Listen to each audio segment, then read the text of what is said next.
First, the top news headlines. Chief Minister Nongthoman Biren visits Sangay Ethnic Park at Moirang to review preparations for G20 events.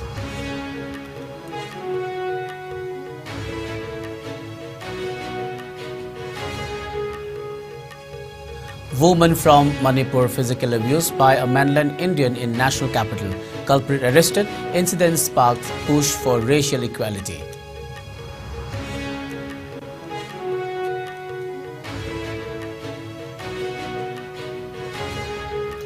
Customs Division Imphal seizes 40 gold bars worth over 3.81 crore rupees. One person arrested.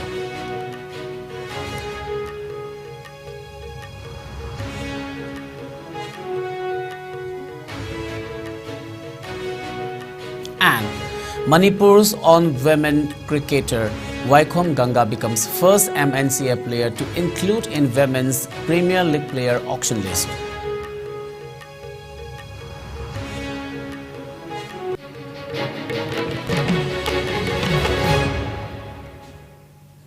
A very good evening. You are watching IS English News. Before we begin, IS News would like to remind our viewers to practice physical distancing, hand hygiene, wear masks, protect yourself and get vaccinated to ward off COVID-19. This is SURAJ Khongban Tabam giving you the news. Now the news in detail. As the centre has planned to celebrate the G20 presidency at various places across the country, including in Manipur, the northeastern state is all set to host events of G20. Chief Minister Nongthoman Biren visited the Sangay Ethnic Park at Moirang Kuno and took stock of the preparation works for the ensuing G20 events at Moirang. This summit is slated to be held in this state this month. Speaking to media, Chief Minister and Biren said that the state government is giving utmost priority to host more G20 events and take the opportunity to connect with the rest of the globe. He said the inspection visit was meant to see the progress of the development and to ensure its completion before the G20 session. He further instructed the authorities concerned to expedite the ongoing construction process. The Chief Minister also noted the condition of the Sangay Ethnic Park route and gave instruction to initiate necessary repair works so as to ensure the road is dust-free. M. Biren also inspected the condition of Sendra Boat House and even interacted with the tourists at the spot. Education Minister T.H. Basanta Kumar, Thanga MLA T. Robindro, Moirang MLA T.H. Santi, Deputy Commissioner Bishnupur L. Bikram, SP Bishnupur N. Herozit and district level officers accompanied the Chief Minister.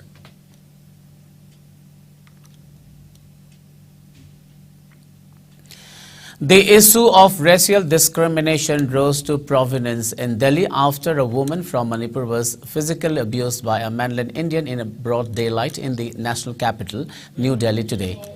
The incident took place around 10 p.m. yesterday when a man said to be a mainland Indian came and slapped the woman in broad daylight while she was walking along the roadside. Following which, a scuffle broke out between the woman and the offender in the area. As per report, member of Manipur Student Association Delhi Masad cum proprietor of Natural Cooked Food, Tyson came across the incident while passing the road. Upon suspicion that the girl might be a northeastern, he immediately initiated necessary actions along with the help of locals of the nearby area, contacted Delhi Police Northeast Cell and managed to arrest the culprit. Masad President, in a telephonic conversation with IS News correspondent, said that people hailing from Northeast have been the usual targets of xenophobic and racist attacks, adding that the incident happened yesterday is not the first. He lauded the woman for standing up bravely against such violence. He further urged all those Manipuris staying in the national capital to approach the association of such incidents or any problems, adding that they are always willing to extend necessary assistance. He further thanked Northeast Police Cell, Delhi Police and Masad member Tyson for their swift assistance. Meanwhile, the young woman's defiance sparked the push for racial equality. Netizens have all rightly condemned the incident. It may be mentioned that people hailing from the Northeast have been the usual targets of xenophobic and racist attacks. There have been several incidents where people from the Northeast have been racially abused. Mention may be made that a Manipuri girl was spat on by a man calling her Corona at the national capital amid the outbreak of the coronavirus pandemic.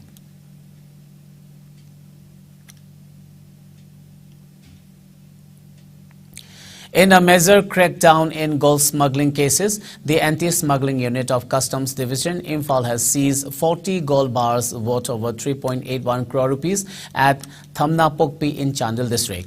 Acting on a tip-off, the team carried out search operation near the said area along National Highway 102 on February 7, during which the team detained a white-color Bolero pickup truck bearing registration number MN06LA9593. The unit also detained the driver of the vehicle, identified as 32-year-old Muhammad Umar Farooq, son of Nure of Porampad Muslim Road number 2 under Porampad subdivision in Imphal East district. Thereafter, the customs officers took the vehicle along with the arrestee to customs office located at Sangakpham for through checking, in which the unit recovered 40 gold bars wrapped in adhesive tape from the vehicle. The gold bars weighed 6.640 kg were worth approximately 3 crore 81 lakh 40,160 rupees. Following which, Umar Farooq was immediately arrested under Section 104 of Customs Act 1962. A case has also been registered and investigations are on the way to nab the other accused linked to smuggling. It may be stated that gold smuggling has been on the rise in Manipur, which borders Myanmar. High import duties coupled with an increasing gap in gold prices between India and Myanmar have led to an upsurge in smuggling of the yellow metal across the porous international border.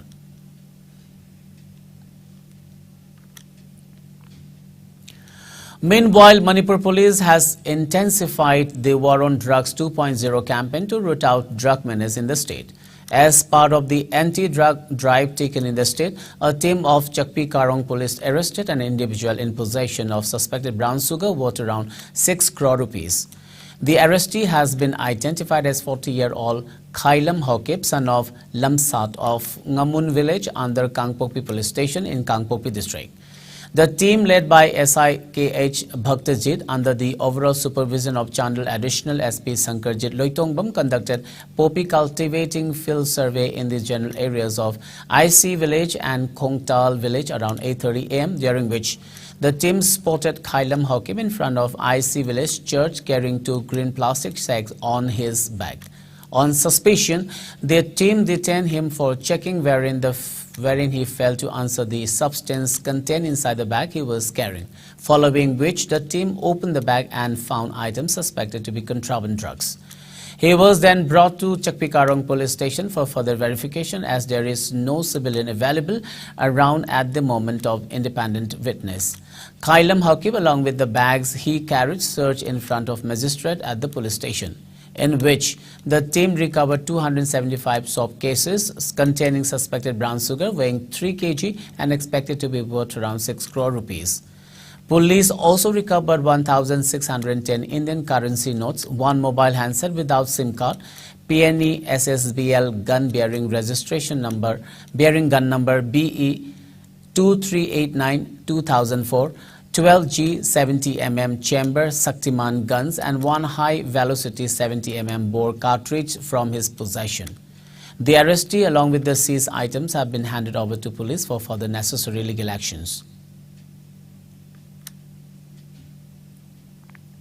Manipur's on-women cricketer Vaikom Ganga has become the first MNCA player to include in the Women's Premier League player auction list. The Women's Premier League player auction list of 409 cricketers is set to go under the hammer at the Geo World Convention Center in Mumbai on February 13. A total of 1,525 players registered for the inaugural Women's Premier League player auction, and the final list was prone to 409 players. Ganga is an all-rounder player of Manipur Cricket Association MNCA. She was selected among the 409 players, out of which 246 are Indians and 163 are overseas players, of which 8 players are from associate nations. The total capped players are 202, uncapped players are 199 and 8 from associate nations. 50 lakh rupees is the highest reserve prize, with 24 players choosing to be slotted in the highest bracket. Team India captain Harmanpreet Kaur, Smriti Mandhana, Dipti Sharma and India's under-19 T20 World Cup winning captain Safali Verma are amongst the few Indians who have slotted themselves in the highest bracket. The inaugural season of the Women's Premier League WPL will be played between March 4th till 26th, with first season to be held entirely at two venues in Mumbai.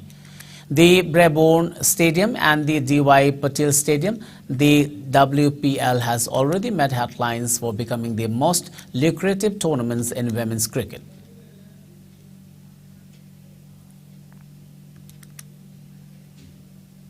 Well, it's time for a short commercial break. We'll be back with latest news and updates. Go Aviator Academy. Mapung Fana Aviation Tamnanabagi Mafam. Experience Lairaba Singna Takpi Tambiri.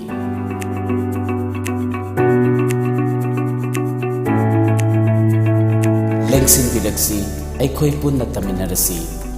Cabin crew amadi ground staff ki Manglanbu, Mapung Fahana Nabagidamak, same Sarava coursing.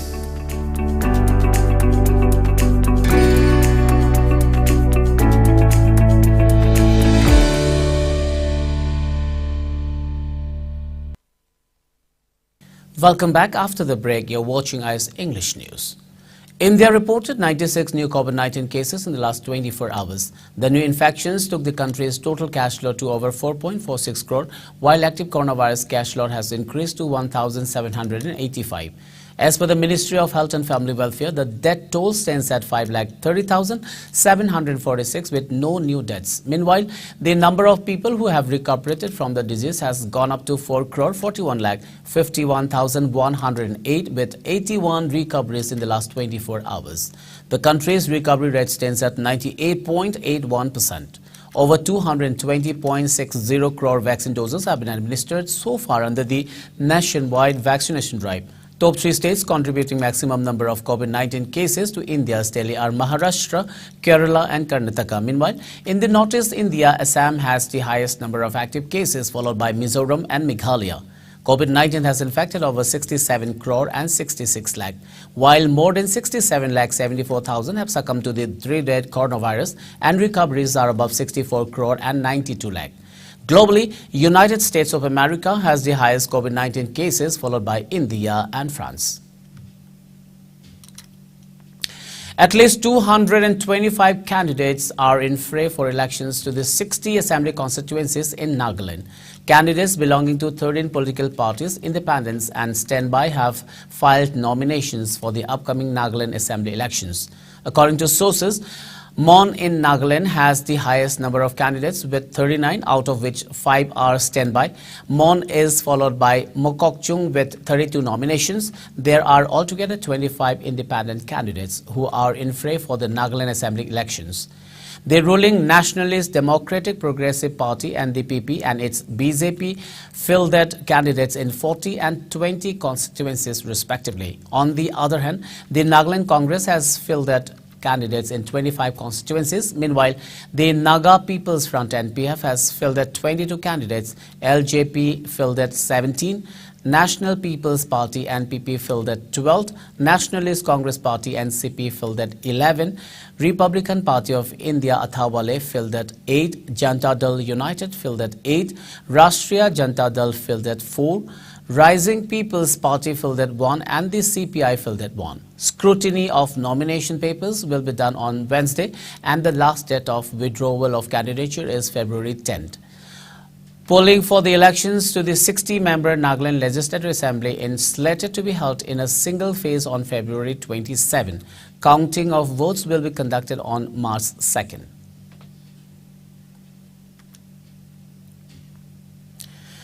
The relief material, equipment and personnel sent by India as humanitarian assistance has reached Turkey and Syria.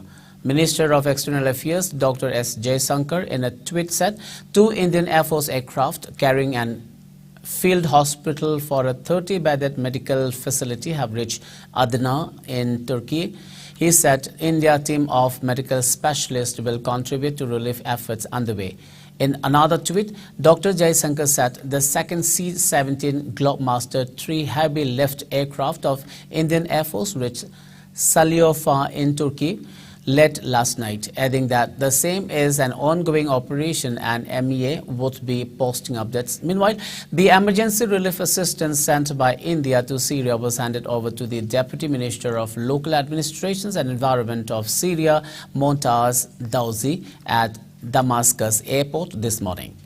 The consignment, consisting emergency medicines and equipments including portable ECG machines, patient monitors and other essential medical items, was sent through a special aircraft of Indian Air Force yesterday. Sources said the relief materials sent include self-contained search and rescue units of NDRF numbering over 100 personnel with their equipment, vehicles and dog squads.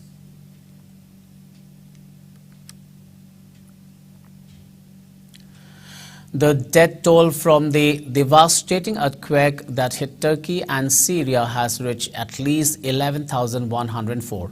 In Turkey, the death toll has risen to at least 8,574, with nearly 50,000 others reported injured.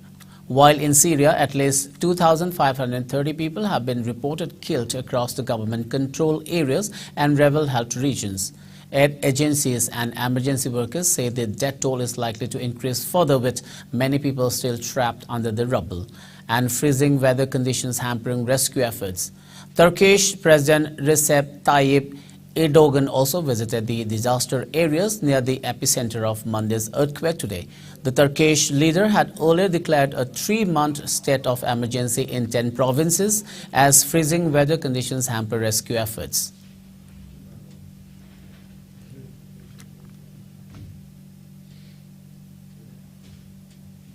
Let's now have the sports news.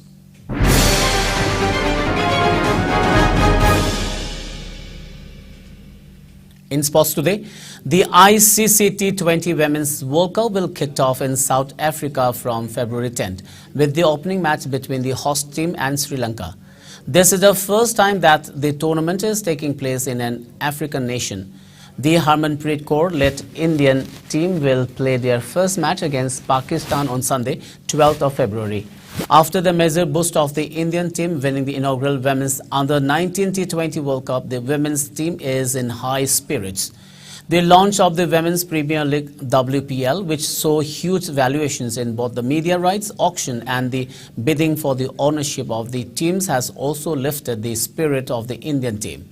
South African cities of Cape Town, Gaborone and Pearl will host the matches. The scenic Newlands Stadium is scheduled to host the final on February 26th. Before we wind up, let's have a quick look at the top news headlines once again.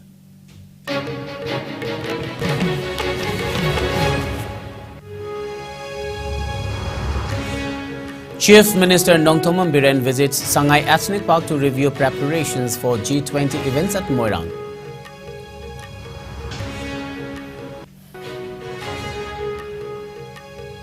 Woman from Manipur physical abused by a mainland Indian in national capital.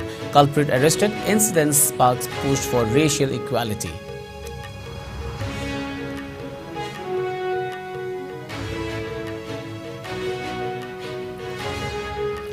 Customs Division Imphal seizes 40 gold bars worth over 3.81 crore rupees. One person arrested.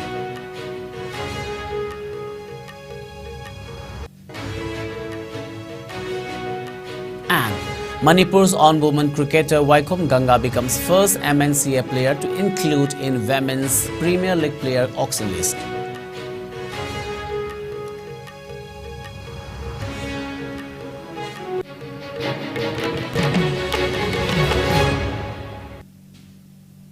Well, that's all for now. Keep watching IS News and have a great evening.